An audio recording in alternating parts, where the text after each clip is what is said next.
महाराज जी, दास 1 साल से नाम जप कर रहा है। साथ में 84 जी, सेवक वाणी, राधा सुधा निधि, भक्त नावल, भक्त माल, केली माल, रत्नाकर, मीरा सुधा निधि, प्रीतम काव्य का नित्य पाठ करता है। 11 माला भी करते हैं, जिससे भाव में वृद्धि हुई है।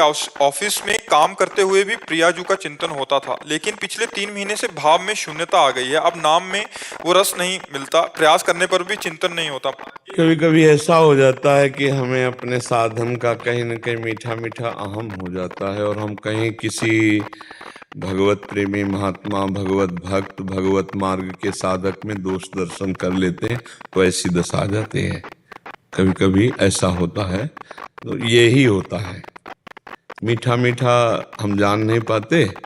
जैसे मेरा भाव बढ़ा है, ये किसने जाना? हमने। ये अध्यात्म है, बड़ा सूक्ष्म होता है। जब भाव बढ़ेगा तब आपको घटा महसूस होगा, आपको रोना आएगा, तड़पना आएगा, जलना आएगा। यही भाव बढ़ा है। जब ये संतोष हो रहा है कि मेरा भाव बढ़ा है, तो अहम को, वो अहम ही तो जांच कर रहे हैं ना, वो अहम। ये अध्यात्म बड़ा सूक्ष्म ऑपरेशन है। इसमें मेरे में अभिमान नहीं है, ये किसको पता चला?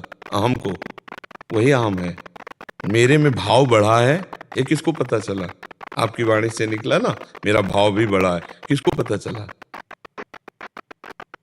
भाव बढ़ा तो तब होना चाहिए, मतलब डूब रहे हो ना, तो जिसके भाव बढ़ा है उसमें तो व्याकुलता आती है, उसमें तो अतृप्ति आती है, उसमें तो असंतोष बढ़ता है। भजनानंदी का भजन में कभी संतोष थोड़ी होता है, वो एक व्याकुलता। उससे पूछे भाव बढ़ा है क्या, तो कहेगा कि नहीं, हमें जैसा होना चाहिए वैसा नहीं। अतृप्ति।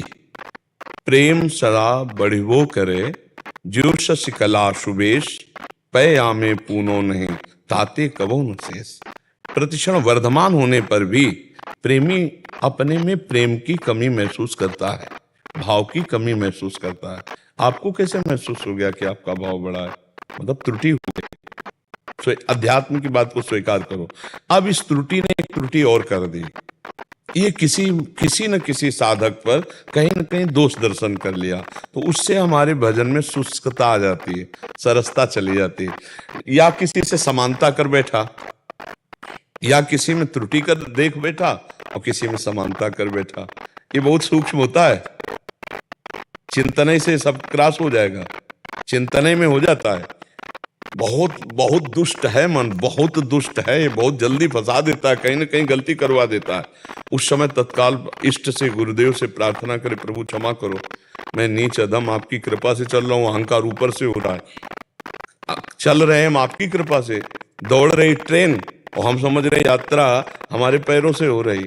हम तो बैठे हैं प्रभु, यात्रा तो आपकी कृपा से हो रही। जैसे ट्रेन दौड़ रही, एक आदमी दौड़ रहा था डिब्बे में, इधर से उधर, इधर से उधर। तो एक आदमी ने पूछा, क्या बात है, आप दौड़ क्यों रहे?